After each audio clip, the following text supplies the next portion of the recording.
And we lent her our team, and I remember one of my faults is I don't get scared that easily. I guess, 'cause Sounds like an entrepreneurial strength. yeah, right. I've jumped off a cliff before and almost killed myself, but like into water, Yeah.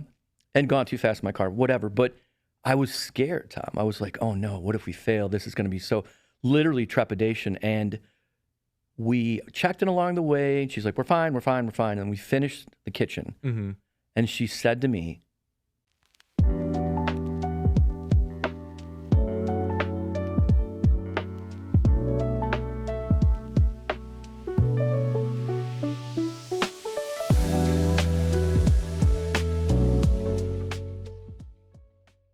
Welcome back to the Scorpion S podcast. I have a really good friend with me today. He's a real estate broker, entrepreneur, and philanthropist. My good buddy, Dominic Irpino. Dominic, welcome to the show. Tommy, thank you for having me. I've known about your podcast for some time, and I'm just so excited and honored to be on it right now. Thank you. Yeah, I mean, you fit the bill perfectly. When I think of guests for the show, it's folks that are just naturally energetic, great at networking, support the community, and love Chicago. And I instantly thought of you. I just had to get you on the schedule, so happy you're here. Thank you. I'd like to give the audience just a quick context as to how you and I met, and I believe it was years ago at the cigar lounge that we were both members of. Is that right? Ewan Reese. Yeah. I was a couple years out of college, fresh into the corporate gig and starting my networking journey, and you were hard at work building your brands and meeting new people, potential clients at the cigar lounge. And I don't remember exactly how it went down, but how did we find out that we were both in the same business fraternity?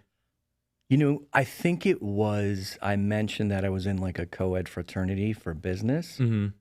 And you said Delta Sigma. You actually gave me the handshake, Okay. I think. And I was like, holy cow, yeah, Delta Sigma Pi. And then we kind of took that. And then I think that definitely helped our friendship because we share that commonality together. Absolutely. I try and tell the younger folks that are coming up through the organization, because it has changed since we were in, Mhm. that networking is still such a key part to getting ahead in life professionally, or finding neat people to interact with that might further you along in your personal journey. And Delta Sigma Pi was very formative for me and a lot of our crew. I mean, we have very strong presence downtown in the city of DSP alum, and it was fantastic to meet you from a different chapter, alumni from a different school. But we just instantly had that connection, which was great. One of the unique things about Delta Sigma Pi, and I will say this, Tom, when I was a freshman and even like a senior in high school, I was like, I'll never be one of those fraternity people. Yeah. You see the movies and perhaps the shallowness that's portrayed and the partying. I found out my sophomore year that I went to a Delta Sigma Pi party. No, my freshman year. And I'm like, God, let me check this out. And I was so wrong about Delta Sigma Pi. It's Sure. co-ed and it's business focused. And some of my best friends I've made. And it taught me so much.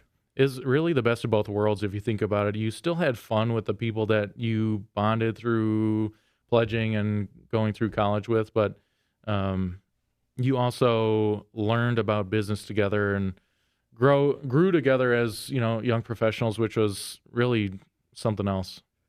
And I will admit, we did party too. You have to. I mean, it's Yeah. college and you're Yeah. young and you're in a fraternity. So if you don't party, I mean, I think you're doing it wrong. I would agree. And the fun part about it was we're all brothers, but it was co-ed. So you'd say brother Sarah, brother Shirley. And it was just so great to have that mixture. Yeah, it was a unique experience that other fraternities or sororities didn't have, which was kind of like a point of pride for us, I would say. I would agree. Well, great to have you. I want to get into your business, your real estate, your locality in a minute, but if you can give the viewers and the listeners kind of a background on like where were you and what were you doing before you started your own brokerage? So I went to school in Colorado, Western State College of Colorado.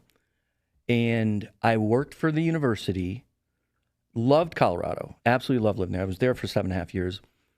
I started missing Chicago, and a company out of Lincolnshire called Hewitt recruited me. Literally just found me and like flew me there and hired me. And I started working for them. I was a consultant. And What were you consulting on? I was helping Cobra, which is, if I still remember that correctly, I was administering Cobra for 2 different companies, and that's Consolidated Omnibus Budget Reconciliation Act, which is like healthcare after you're Okay, let I go. was gonna say Cobra reminds me of insurance or something like that. You can still have the insurance for, I believe, 18 months, but just at an increased cost, but better than just being on your own. Sure. And I administered that program, and it kind of inspired me to become in real estate, to get involved in that, because I wasn't a fan of cubicles and the corporate life. And do you remember the movie Office Space? Oh yeah, It was around that time. This is how long ago it was. that poor printer at the Yes, I think it was a printer slash fax machine. And they had, I think it was TPO or TPS reports. We had info share sessions. Sure. And so not only was I not a fan of the cubicle, I wasn't a fan of like the corporateness. And so what the final day that inspired me to leave and do my own thing was, my supervisor came up to me and said, "Great job on your reports." And I said, "Well, why were they great?" And she said, "Because the company that, you made them for are just so happy." And I'm like, could you tell me though why? Like, did I help anybody? Did they change anybody's life? Because I was just getting so tired of the corporateness of it. Yeah. And she goes, "No, it's just reports." I mean, like, she looked at me weird. And I just said, from that day, I told my little brother, Jonathan, I said, "I'm not happy here." And he talked to our family and said, "Let's get Dominic out of there." And so they gave me the opportunity and platform to leave and then study real estate and apply for my license and take it from there. This is funny timing that you mentioned kind of like the anti-corporate mentality, because I recently started watching a show called Severance, which is based off of the idea that if only you could unplug your brain, go to work and not have to remember it, and then you come home and then all you remember is your day-to-day life. And it's a fantastic show. And through my recent personal journey the last couple of years, I've been telling people that, when I got out of the military and got out of corporate, I kind of lost my drive or like identity. And now that I have the podcast and we're meeting all these people and seeing all these personal journeys, it's just like, you don't have to have a corporate job to be successful or even happy in this world. And this is what I love about interviewing people like you on the podcast, is that you can show people that you can have a fulfilling life, a happy life, and a successful life by just going after what you're passionate about. Passion would be the number one thing. I mean, they're all important, like, statements and words that you said, but passion. And the funny thing about that was, growing up, I was passionate to be in corporate America. There's 4 boys in our family, and I was the CEO kid, the C-level kid. I would dress differently. Even in college, I wore like business casual every day, kind of representing Delta Sigma. I wore a tie to class. And then when I finally got into corporate America, I wasn't happy. And what saddens me is that there probably are other people that are in that position. So if they're watching us and they can use what we're talking about as an inspiration, don't stick there. Because I stuck around for 1.5 years and like literally got to the point where I was coming in I asked permission to come in 2 hours later, and instead of coming in at 8:30 and leaving at 4:30, I asked to come in at 10:30 and leave at like 6:30, 7, because I was just so done with that whole scene. But it's some people, it could be great for them. So it's not. There's no knock. I mean, if you're one that enjoys what you do at work and it's stable and if it's your family lifestyle, I mean, by all means, good for you. But for those of you out there that know in your heart that you're not a corporate person, take the leap. Absolutely. Now that you're out of the corporate stronghold, and you studied real estate, did you have to tutor under a different brokerage first, or did you just say, "Hey, I'm building a brand right away"? Really good question. I did. And I really appreciate that experience. It kind of also inspired me to do my own thing, because there's certain ways other brokerages do things that might be a little bit more transactional based instead of relationship based. And I kind of felt that a little bit. But anybody I've ever been with prior, I just truly mad respect for. But it wasn't like my way. And it wasn't like our family's culture. And that's kind of what inspired us to start our own brokerage. I think people recognize that in me and probably you and other entrepreneurs, is that we're very particular on how we want to do things because we have the vision, right? Like, this is my vision and I'm going to do everything it takes to manifest it to as close to as possible as how I believe it should be. And when other people want to give you advice on how to do things, or, hey, you should do it this way or do it this way, it's kind of tough sometimes, at least for me personally, because it's like you want to listen, you want to be nice. You know that people are generally trying to help you out of the kindness of their hearts, but do you want to take advice from someone that's not doing what you're doing? Right. I think a lot of corporate America is it's numbers, and they have shareholders and partners, and that's not our culture per se, where it's always profit driven. Yeah. And I can appreciate where they're coming from. They employ people, they help people's lives, but it's not for me. I just love having the control of my passion. Sure. Control of what I want to do to help people instead of what they think is best and have to follow that. Yeah, and control doesn't necessarily have to be a negative connotation word. It can mean you have creative control. It could mean that you decide what charities you want to donate to, what businesses you want to support. And I think that's very powerful. Thank you. Yeah, I agree. So you have two companies, right? You have Irpino Real Estate and Irpino Construction. Correct. Which came first? Irpino Real Estate. Okay. And I can tell you how we got Irpino Construction. Yeah, talk to us through the come up. So we started in 2000. That's when I got my real estate brokerage, and shortly thereafter, that is when I started Irpino Real Estate. We always had some people helping us out, like some construction crews that were doing like apartment things, like light construction, like cosmetic work in bathrooms, cosmetic work in kitchens. Turnovers, stuff like that. Yeah, apartment turnovers. When we got an apartment and the existing tenant moved out, we'd freshen it up. And then there was the real estate crash. This was 2008, 2009? Yeah. And there was really no real estate. And at the same time, there was a blessing. What few real estate clients we had at that time and then prior were telling us they were complaining about contractors they were working with. Classic. Yeah, right. You've heard that story before.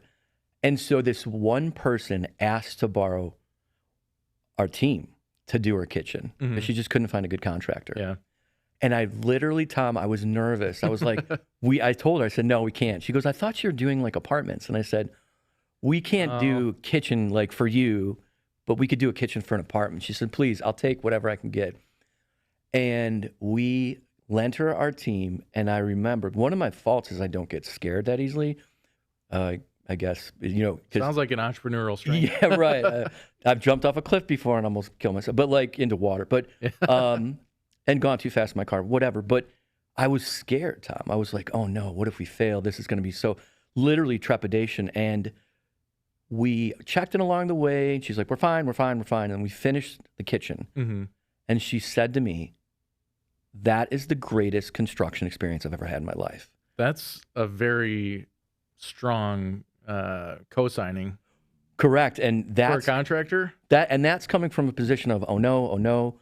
And so fear can be a good thing if it's going to save your life from jumping off a cliff, which I still regret that I did that. But the thing about growth that I'd like to share with people is I live by something that I tell my teams, and I say, walk towards a challenge. Don't stay still and don't back up. Now, if it's a snake or great white shark, seriously, don't do common that. Sense. Hey, Dominic told me to. What I say, guys, disclaimer. Walk towards that challenge. And so then that challenge for me was, it got so bad for real estate wise, I was going to, and no disrespect to anybody in their professions, but I was going to look at like Home Depot and apply just because I was having a tough time making ends meet. Yeah.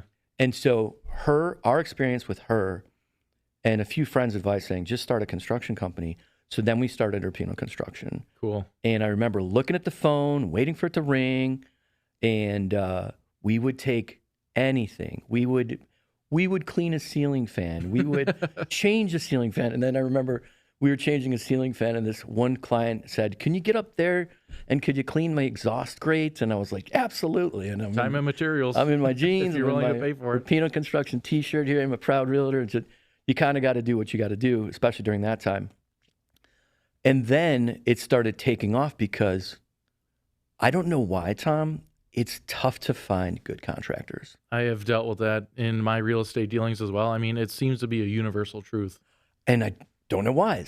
But our family, I think one of the things that's really helped us grow and help change people's lives is that we just grew up with great parents and great beliefs and just core values. And we've adopted that into both companies, and it didn't start paying back for a long time. We were breaking even, we were losing money in construction. I had my friends that had construction companies and said, that's what a change order is for. And I was like, what's a change order? And they're like, that's where you tell them you found something, and you can even make something up if you screwed up. And I was like, Oof. but is that ethical? And they're like, well, it's what you do. It's what you do in construction. I said, I remember saying this to a friend. Literally, he owns his own construction company. Owned, past tense. But I said, how do you sleep at night? Mm-hmm. And he said, pretty good. And I think on my pillow of $100 bills. Yeah. All night long. That commercial for the mattress right now. But I remember wondering, like, I questioned myself that, am I making the right decision, keeping the ethics, keeping the core values? Because a lot of breaking jobs, even jobs we were losing money, and I just stuck with that belief to just serve. Yeah. And to have the passion and to change people's lives. And it took a few years, but now we're doing pretty good, because what's happened, if you do anything that you're passionate about, just be the best you can be.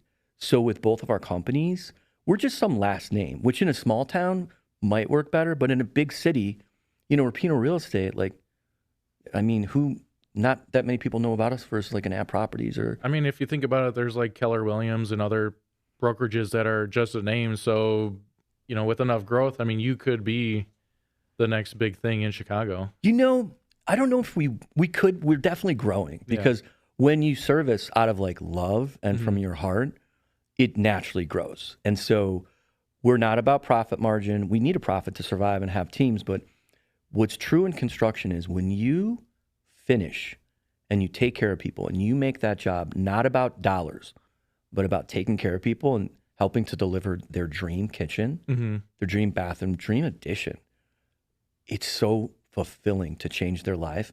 And the beautiful part about that is they fulfill our lives, because we have a pretty strong referral situation where we don't really pay for advertising. And much like our real estate referrals, they're very strong. And so they're like, not, oh, I got a guy.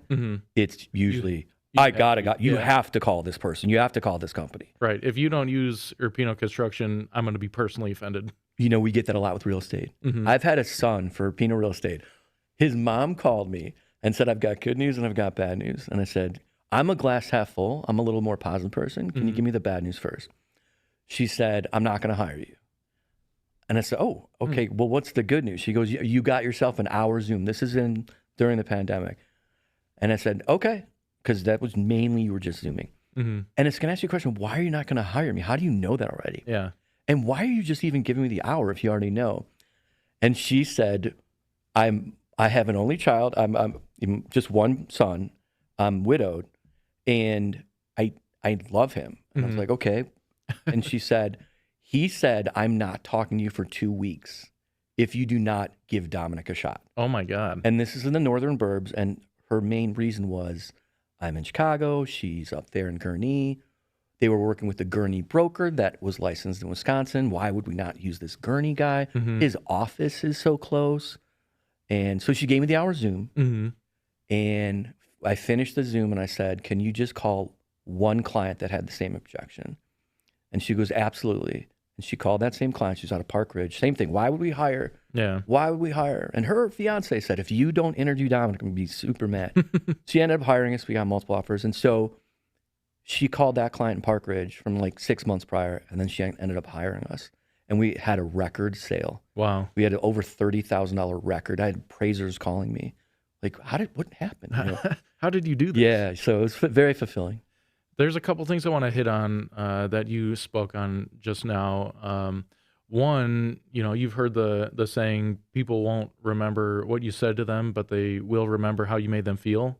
This is like the physical manifestation of that saying when you're describing your interactions with your customers, because again, back to the having a vision for what you want, to have a team member or a contractor or a partner that can create your vision to the T. I mean, there's no greater feeling to see something physically built from an idea in your mind. And you guys do that for your clients all the time. So there's no question why you guys have such a strong reputation out there, is because you're giving the client exactly what they want. And that's the perfect business relationship. Now, on the other side, you talked about it's tough to find good contractors. And I think that starts at the top, the leadership. You guys have great principles from growing up. You're not one to screw over the customer. And if you get the right people on the right team that align with that vision, I mean, you guys can be unstoppable. You know, it's not the best getting older when it comes to, like, when I get up from this chair, I'll probably have some aches and pains. However, if you choose your path wisely and stick to your core values and good ethics and good values, can't just be core and that's bad value, but it's got to be like, I just come from a place of like coming from contribution. I live by life laws. I learned at a real estate conference. There's 34 of them. And I memorized 25, and one of them is come from contribution. When I say that, I meditate every day, and I picture myself like throwing like flowers and like money to help people in need. And so that's what we do with our businesses. We come from contribution. How can I help you? What can we do to solve this problem? Because, you know, the first life law I say every day is focus on the plan, not the problem. Because life's going to bring challenges and problems your way. Just focus on the plan first. So that's what I tell my team, relax, take it easy. What's the plan to fix it? It can be personal and it can be professional. Sure. Would you consider yourself a planner or more of a fly by the seat of your pants kind of guy? Depends, man. I think, you know, it's probably the latter, but I like to have people around me that I could partner with that will help me plan, because it might not be, I'm okay at it and I can be pretty good at it, but it's not my number one skill. It's negotiating, it's strategizing, it's being front of the office, it's not being the back of the office, it's being next to people, and then having people around me on my team that they help with the planning. They let me be, they let me succeed, they let me fly. Yeah. People that know me personally, they know I'm unapologetically a planner, and I think that stems very much from my time in the service. We had a saying that was the 6 Ps: proper planning prevents piss poor performance. And I try and tell people this because I think it's a great mnemonic device or whatever, but there's so many people that are like, you know, we got to go fast. We got to just take action and then do stuff, and then we'll figure it out on the fly. And then you run into all these obstacles. I'm like, well, you could have sat down for 20 minutes, forecasted this, and avoided the whole scenario. And I used to be a lot more rigid. Now that I'm out of the service and growing my hair out and finding my freedoms again, I'm getting a little bit more of a balance of enjoying life and living life, but still also keeping that planning mindset, because I just want things to go well. I want my time spent wisely with the people and places I want to do things with. And if I can plan in a certain way that's going to help me maximize the joy in life, that's kind of the way I look at it. I think there's a great balance. And I think, by the way, your hair does look good, Conrad. Because I think it was shorter when I met you. But there's the balance of, if you're too much a planner and not the emotion, or if you're too much emotion and not the planning. And that's true personally, and that's also true professionally. What we love living by is, I live by a couple acronyms, and one of them is CANI, C-A-N-I, constant and never-ending improvement. And so there's SOPs, there's standard operating procedures in life. You know, I work out pretty much 5 days a week, and I do this, and I meditate, and I try and take a supplement here every day. And then there's the personal ones, which can fill in the blank with the professional ones, but it's different for everybody. And I think that one of the things that's helped us, and I'd love to share with people, is always grow every day. And I live by another saying. I came up with this one: step by step, brick by brick. Now, I'm not literally, I think I was like a B student, 3.02 in college, and I was a C+ in school. So I might not have been the best in like classroom. Sure. One thing I'm passionate about, and I really would like to inspire other people to do, is follow step by step, brick by brick, and CANI. And so when you learn, when you take a class, or when you learn from experience, and you learn from enough of them, those are steps to then grab your brick and then put that in place to have a better foundation in your life. Now, there's the 3 little piggies, and I think one built his house out of straw, one built his house out of wood, and the other out of brick. I'm the slower little piggy of brick. And it wasn't easy in the beginning, but if you take those steps and grab those bricks and build it, our foundation is pretty strong to where our reputation with both of our companies and just be patient and follow that instead of jumping in the fast lane and building your house out of straw, because then that big bad wolf can blow the house down. And that's life. There's not necessarily a wolf out there, but there's life. Yeah. Life And is a wolf It sometimes. can be. So be patient, be diligent, always learn, always grow. So there's something, I say, and it's, you can get tattoos all you want. Some of my best friends have full sleeves. But if you wake up after a late night and you get one, you might regret that. Sure. And so what inspired me with this is the Hangover movie, where he woke up and he had a neck tattoo and a face tattoo like mine. And I don't think he wanted it. So when we make a mistake, and it's a big one, I'll tell my team, I go, okay, we just woke up hungover with a neck tattoo. This is a neck tattoo that we might not have wanted. So we got to learn from this. Yeah. Because if we don't learn from that, then that's a big problem. So learn from your challenges, learn from your mistakes, because then you grab those bricks and put it in place. Yeah, one of the sayings my commander told me when I was a young lieutenant was, bad news doesn't get better with age. So what he's telling me is he's giving me permission to be honest with him so that we can work together and fix whatever inevitably might go wrong, because things do go wrong sometimes. Yeah. And I really took that to heart, and I used that, when I was a commander and other teams that I've been on, is that just be honest. Let's talk about this. Let's get it out in the open so we can all adjust fire, solve the problem, and move on, because hiding things, being dishonest, I mean, it just always comes out in the wash, but it's going to be way worse, and it didn't have to be that way. We learned so much from that. And we used to be people pleasers on the construction side. And so I'd say, That's tough for business sometimes. can you start in a month? Probably not, but we really could love to have the job. Maybe we can squeeze it in. So we weren't necessarily like lying, Right. but we probably weren't being so realistic.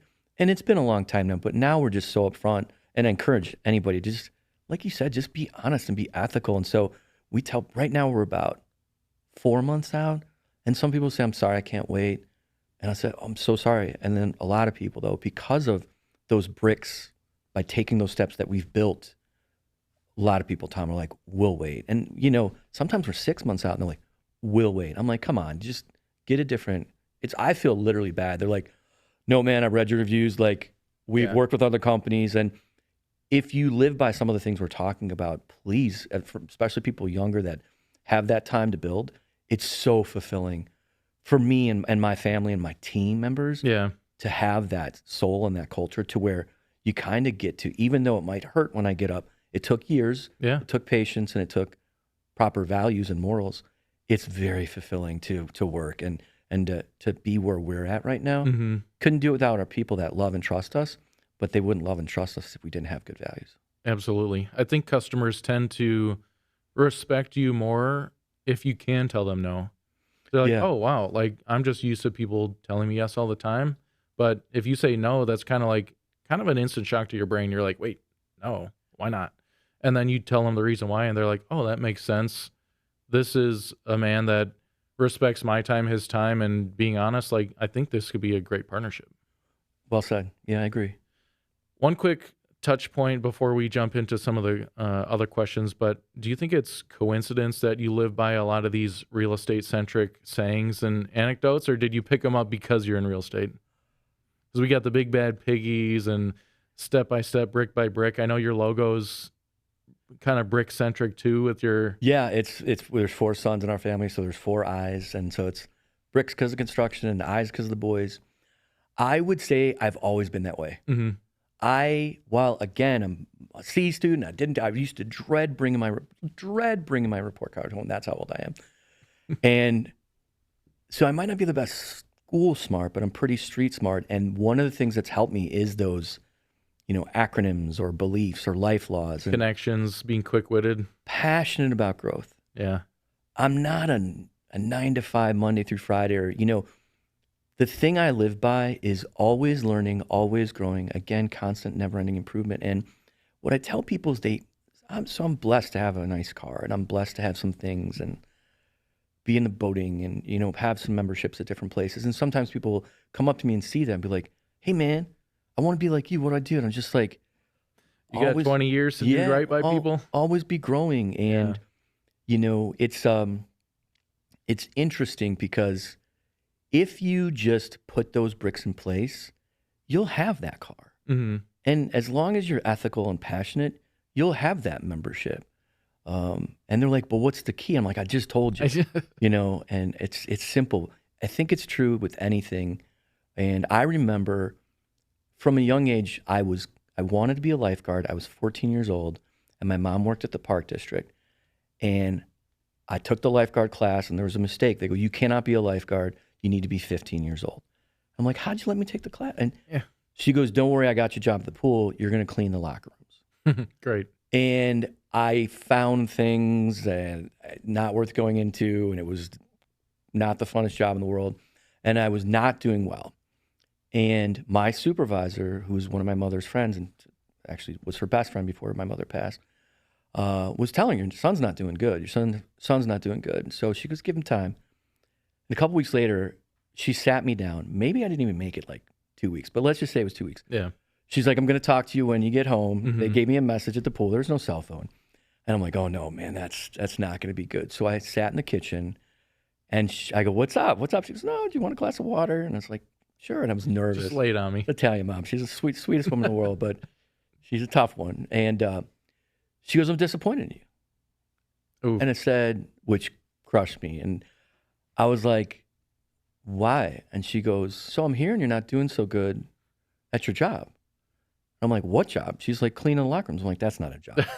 She goes, "Really? Do you know what your father's done to get us to where we are? Do you know what I've done?" My mother had like cleaned houses. She'd work after her. She served us dinner. So I was like, but I want to be a lifeguard. And she said, "But you can't. You're 14. I said, "But I don't want to clean locker rooms." And she said, "Okay, well then just don't. Because if you don't want any summer money, then don't do it."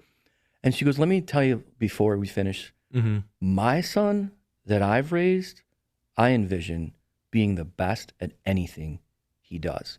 So my son, if he's cleaning locker rooms, I figured you would be the best at cleaning locker rooms. Yeah. But do what you feel's right. I'm just sharing with you Oh man, she what I let feel." you decide. And she said, "And by the way, again, I'm Hmm. disappointed in you." Just nailing it home. The next day, I was a stellar locker room cleaner. I was fantastic. I scrubbed, and I just had a different mindset. Yeah. And unfortunately, most of the world, I wish this wasn't the way. They work Monday through Friday, 9 to 5. They finish every day. Hmm. They come home, hug the kids, hug their spouse, have a beer or two, whatever they do, and they rinse and repeat. And that's not me, and that's not you. Yeah. Unfortunately, a lot of the world, and let's see it, most of the world lives that average lifestyle. And I'm not saying that's wrong. I just don't want to. Right. I want a little bit more spontaneity and passion. And so to anybody that wants that, step by step, brick by brick, and live by your life laws, but core values, ethics, and just being the best. So I want to be the best real estate brokerage in the world. I want to be the very best construction company. And it's every day growing and learning from every experience. I love that. I have 2 quick anecdotes to tie into the story you just told. Number one, when I was in ROTC, I had a colonel who was teaching our class, and when he was a young lieutenant, he was given a not so fun job. We're trained aviators, right? We're pilots. You get a type A personality. You have to have a certain level of intellect and bravado, if I might say. But the job he was given was, "You're going to be the grilled cheese guy in the cafeteria today."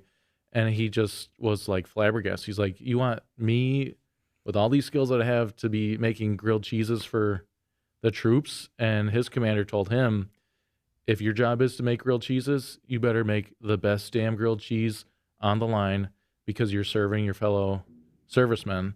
And it doesn't matter what job you have or how low on the totem pole you think you are, do the best that you can. Someone's going to notice, and it's going to propel you to higher levels." And that stuck with me for a while. So also growing up, got to give a shout out to my mom, Mrs. Neifel. I really think the way she raised us instilled the entrepreneurship in my family.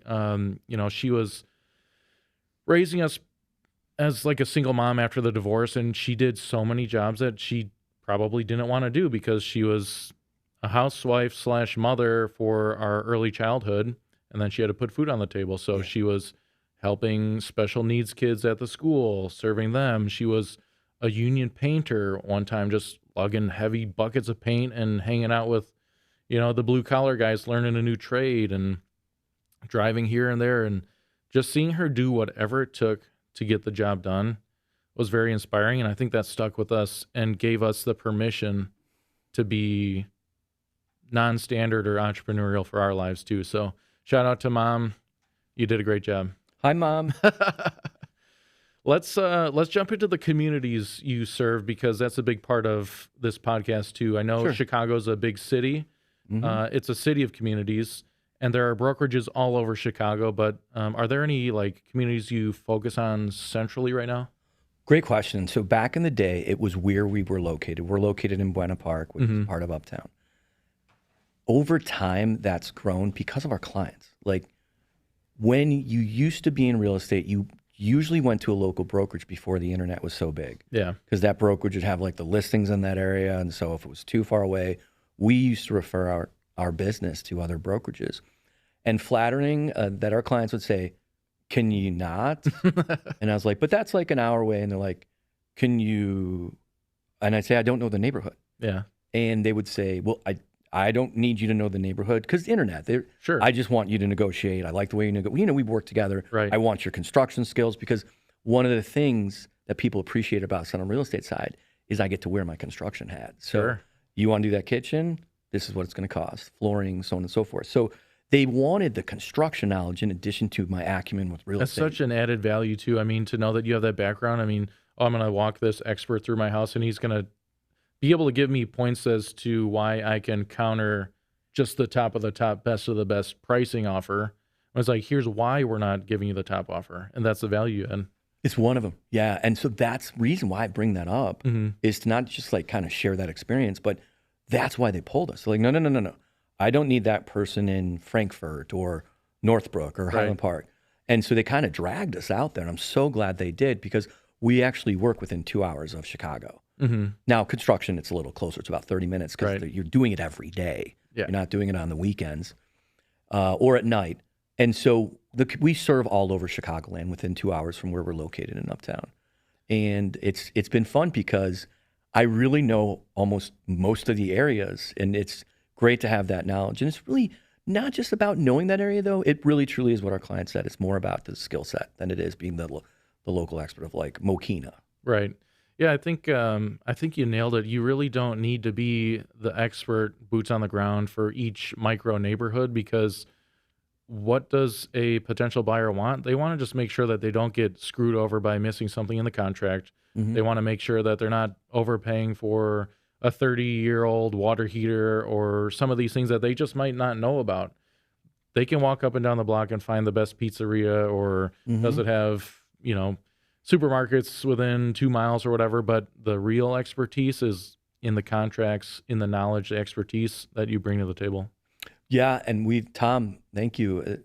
And we've gotten several deals done where they had no idea that, because it's location, it's the size, and then it's the footprint. And it's in that order, because location you can't change. Size you really can't unless you buy the neighbor's lot or buy the next door condo. And footprint is you can change. It just can be expensive. Sure. I'm like, this place is perfect, because we know their must-haves, their like-to-haves, their cannot-haves, the area they want to be, price point. And so when you've been in, next month will be the 25th year doing this. And so when you leverage that experience and say, this is fulfilling time, when you go, this is the place, and they're like, no, it's not. I'm like, absolutely. I'm telling you it is. It's the location, it's got the right size. And they're like, but we hate the kitchen, hate the bathroom. Guess what? Kitchen's this much, bathroom's that much. And they're like, you're kidding me. I also know a guy that can do that for you. Right. And then we've helped deliver dreams by having both hats. It's amazing. And they're happy. And then the nice thing about that is they have the transparency of the cost, which might be much lower than they thought. You get them in the place they want, and then they have a blank canvas Sure. to make the kitchen what they want, their kitchen, to make the flooring their color, and then their bathrooms the way they want those bathrooms. Have you ever bought something, doesn't have to be a house, but something or even a service where you had expectations and then it was way above and beyond what you thought? Yes, sure. This is what you're doing for your clients. And that's fulfilling. It really is. And that's why we love what we do, because delivering dreams, especially in scenarios that sometimes don't happen, whether it's real estate or construction, because I think too many people are out there for the dollar. Mm-hmm. They want that car, and so they want the dollar. No, my advice is no, take care of people, then you'll have the dollar, then you can do what you want with that dollar. That's a great point, because I've been finding that a lot in the last couple of years of me growing as a person and going through these networking things and building my businesses, where it's taking care of folks and just connecting people, not necessarily for the transactional value, but I don't know, you get like social equity, I would call it, when you do good things for people. And you might have a vision for, I'd really love to drive a Porsche one day. You can't afford a Porsche, but you connect somebody that does own a Porsche or maybe works at the dealership, and they're like, hey, Thomas, do you want to drive this Porsche that I know you've been dreaming about? It's like, absolutely. And your dreams are fulfilled in a way that you might not envision as the linear of save this amount of money, buy this thing, save this amount of money, go pay for this experience. But when you start finding those different pathways by just taking care of people, Yeah. it's almost better. It's deeper. Yeah. It really is. And some people think that's why we do it, is to get the money. It's not. If you just serve people and you come from contribution in almost anything that you do, I mean, how many people are running companies that worked in the mailroom Mm-hmm. or that were filers? I mean, when I went to school, I was a filer for the first year because I couldn't afford to go there. So I had to financial aid. I worked for the institution, Yep. the college, and I was getting paper cuts. And my boss, Marty Samero, great man, what a mentor, and he said, it's only a year. It's only a year. And literally, I was just getting so many paper cuts, and it's not the funnest thing to file. But again, thank you, Mom. I was the best filer. It was so efficient. And the next year, I came in as a sophomore. I was like, all right, what are we going to do? He's like, so the person we hired to be a filer is not coming to school. Mm-hmm. So I'm so sorry you're going to be filing. I'm like, it is what it is. You can be the best cleaner of a locker room. I'm going to pick up this in the locker room. I'm going to clean this. And I filed. And then my junior year, I got a job at a computer. And I was the best that I could do at that. And then I started doing loans my second half of my junior year. I started helping. And then I started doing more loans. And then when I graduated from college, I wasn't ready to come home. And I rocked it in that financial aid office. I rocked it. Yeah. And he came to me and he said, I'd like to talk to you. Can you come in my office? And I was like, okay. Don't tell me you're disappointed. Yeah, no. He said, I would like to offer you the job to run our loan program. Wow. And I was 21. Yeah. And that's like most people, 30, 40 years old. And I liked my boss. And I'm like, well, what's Pete going to do? Right. And he said, I'm going to make him a cashier. Oh. And I was like, that's like not the funnest job. You constantly giving, we literally had cashiers in our financial aid and a window where they can come up and he's like, I'm going to make him a head cashier. Yeah. And I was like, oh, Doesn't man, sound that's too much better. Definitely a step down, Marty. I Yeah. feel really bad. He's like, you were the best. I've been in financial aid at different colleges. I've never seen a filer like you. You rocked the computer, then I switched over to loans. I've never seen loans run smoother, and I think it's more because of you than Pete. Yeah. And they would go after work and get a beer or two at the bowling alley. I'm not kidding, Tom, almost every day. So they were tight. Wow. But he had the foresight to make that decision. And I remember going to different colleges on conferences with him, just him and I. And people say, what do you do? And I'd say, I run the loan program at Western State. And they're like, how old are you? And I did that for 3 years before getting recruited. Even when I said I was 24, they're like, what? Really? You run that? You work for the loan program? No. And I said, I run it. And I was saying that since 21. And every year we go on one or two conferences in beautiful parts of Colorado. The point to that is not to boast. It's to share that this has been going on in my life for a long time. If you come from contribution, you have your core values, be the best you can be. I remember Pete when I was, I'm going to say it, but he's like, you're working too fast. He's like, pump the brakes here. I'm like, these people need loans. They need to know. Just pump the brakes, buddy. Pump the brakes. And I couldn't. I just had to do what I felt was best and had to be the best, whether it's filing or doing some computer work or doing student loans. I'm glad you found your internal compass early on, because it's gotten you to a great place, at least from an outsider. And it sounds like you're happy with where you're at in life too, and I think it's well deserved. Um, Thank you. what I want to touch on is, so you guys do a lot of residential work with construction and the real estate, but you also give back to a lot of the business owners and communities that you interact with. I want to ask you about, what are some of your favorite businesses that you support, or like what are you doing in philanthropy that even more fulfills your life? Great question. I appreciate you asking that. One of the things we pride ourselves on is not just being a real estate brokerage, but being a knowledge broker and brokerage. Mm-hmm. And I owe that to Guy Fieri a little bit because I watched Diners, Drive-Ins, and Dives. I actually met him a couple months ago at Binny's.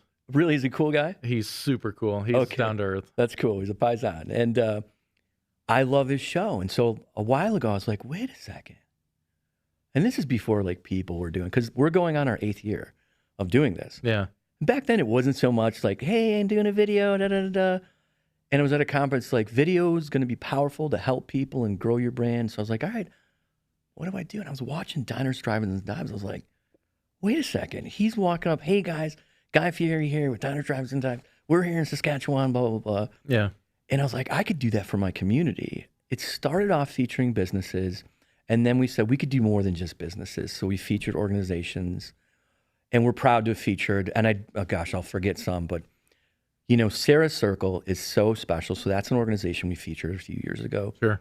That's an organization that helps women facing homelessness for whatever reason. Yeah. Circus Team is special. The People's Music School. So many others. We're big supporters of Uplift Community High School in Uptown. I'm actually on the Friends of Uplift program. And it just feels good to not only feature businesses, but to feature organizations that can use the promotion. Sure. To name businesses, I'm going to get in trouble there, Tom. So there's so many. I've met, one of the beautiful things about that is I've met so many business owners that I've become good friends with. And I'm not going to say a name, but one of them invited me to his wedding a few years ago. And it was an intimate wedding reception. And there was about 14 chairs. And I went to sit down at the chair, just a random chair. And this woman said, no, that's not your chair. Your chair is over there. And I said, that's next to the groom, who was the business owner we interviewed a year prior. We became good friends. And I'm not going to say I was his best man, but I got to sit next to him during the wedding. We went out afterwards. And we're very, very close friends. So I'm going to refrain from saying any business names. Very fair. But I'd encourage you to go to our website, and under our blog, it's got all the years of our local business spotlights. Okay. Moving into more of the maybe not physical communities, but like the people communities, the different networking groups and places that you go to go meet other folks. Like, for example, we're in the cigar industry with a couple of the lounges. Talk to me about some of your favorite key club or membership spots in the city where you can either get some work done or meet some interesting cats or just enjoy a little bit of time off from the hard work that you do. I have plenty of answers for you. So I think you probably know this about me, and my friends do as well. You got people that are shoe fanatics, and you got watch fanatics, and they like to travel, and other things. They're car fanatics, collectors. My perhaps biggest thing is belonging to clubs. I'm not a better person for having memberships in different clubs. I'm more friends with the employees at the clubs than I'm looking to find friends with the members necessarily. Although I've met a lot of great people. I like my sister, she's like one of my best friends. She's like, please stop. So I belong to a good amount. I think I'm at about like 7 or 8 right now. Okay. I would say to people that are interested in networking and finding a place to go to relax and focus. There's my top 3 I'll give. Sure. Okay? Columbia Yacht Club. Do you have to own a yacht to be part of that club? You do not. Great question. It's actually more affordable if you don't own a boat. That's a floating icebreaker at Lower Randolph and the lake, and it's fantastic. And one of my best friends is the general manager, Nick Philp, and Pat and Willie. There's so many great people there. Look into Columbia Yacht Club. If you like the water, you don't have to have a boat. It's got a great view, and it's got a restaurant, it's got a bar, it's got a locker room. You could shower if you have a boat and you want to just spend some time there. There's different rooms you can get work done. We've had birthdays. We've had celebrations of life for my families. some of the greatest experience I've had is Columbia Yacht Club. Number 2 would be Biggs Mansion. Okay. It's fantastic. It's beautiful inside. There's several levels. There's different rooms you can kind of go hide to or just be with people, you know. For the folks that don't know what Biggs Mansion is, it's a private cigar club. Mhm. There's public is on the first floor, the ground level. Mm-hmm. It's almost subground, and then every floor above that's private. You can pay for a day pass, $100. Just a great immersive experience. Mhm. It's BYOB if you want to drink. Otherwise, they've got cappuccino, coffee, and like some soft drinks. That would be one of my favorite places to go. And third is Tom. I don't know if you know. Have you heard of Astor Club? That name's been coming up on my Instagram feed recently. They're connected with Biggs somehow, or? They're affiliated with Biggs, but I Mhm. just joined as just a separate membership. Mhm. Adam and Victoria, the owners, are fantastic. It's a private supper club where the old Maxime's used to be, which is a famous French restaurant on the Wow. Gold Coast. That's fantastic. It's a great place. It's cozy. It's not crowded. The food's fantastic. The live music, where the Rat Pack used to hang out and play. Okay. There's a Frank Sinatra room in the back. Yeah, I'm interested. Yeah, I mean, the Rolling Stones would they would eat dinner at Maxime's and then get up and do like a little set.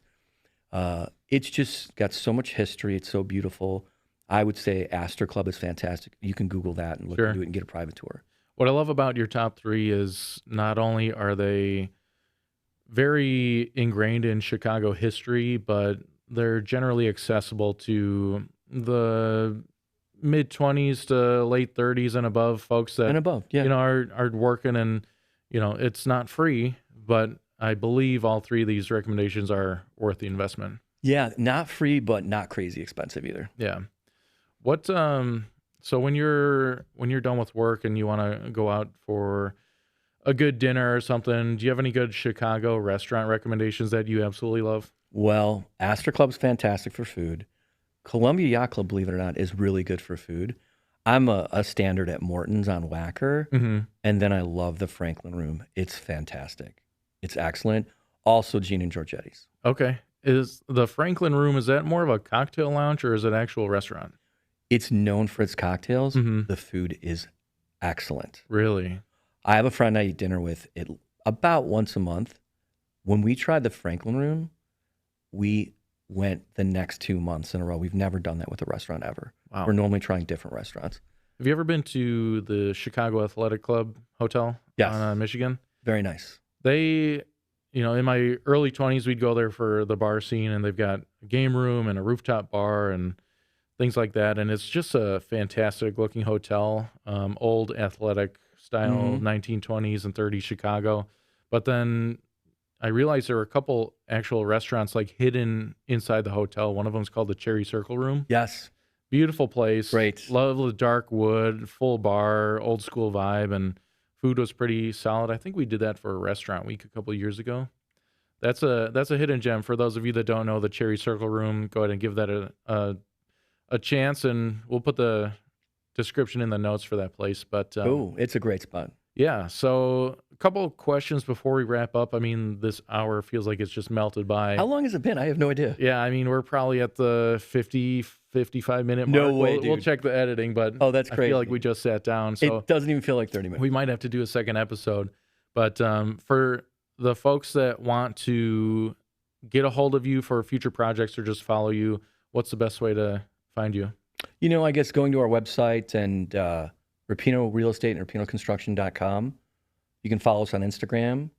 And my email is d@Irpino Group, d@IRPINOgroup.com. The Awesome. best way. Yeah. Final question for you before we wrap up. Do you have any future guests that you think would be a good fit for the Scorpion Nest podcast? I thought you were going to ask me that. I have some. Okay. Okay, I thought of 3. Awesome. Nick Philp, the general manager of Columbia Yacht Club, is just one of the greatest leaders I've ever seen in my life. He's dealt with adversity, challenges, and he definitely focuses on the plan, Mm-hmm. not the problem. Then Henry Gomez is one of the most dynamic people I've met. He is a loan officer. He's the main person we refer, and he's just a great human being, and he's got a great energy. Awesome. And then lastly, but not least, Matthew Rufy. He's local in the community. He's involved in Chicago market. He's an SSA commissioner with me, and he's on the Friends of Uplift program or committee. I've not met someone so much like him, where he just gives and gives and gives and volunteers, and he could be like a future politician. Wow. Those would be the three, and I'd be so excited if you'd be able to sit down with them. Yeah, they sound like fantastic human beings, and I'm sure they have tons of great stories. Looking forward to connecting with them after the show, and we'll tag them in some of these social posts as well. But Dominic, it's been an absolute pleasure. I'm so glad I got an hour on your calendar to have you come sit with us at the podcast, and I'm sure I'll see you at Biggs Mansion or maybe Astor Club in the near future. Or Columbia Yacht Club. Yeah, you know what? I might be the newest member. This has been so much fun. Thank you guys for having us. I'm so excited. I'm so fulfilled right now and so happy. Thank you very much. Thanks for coming. My pleasure.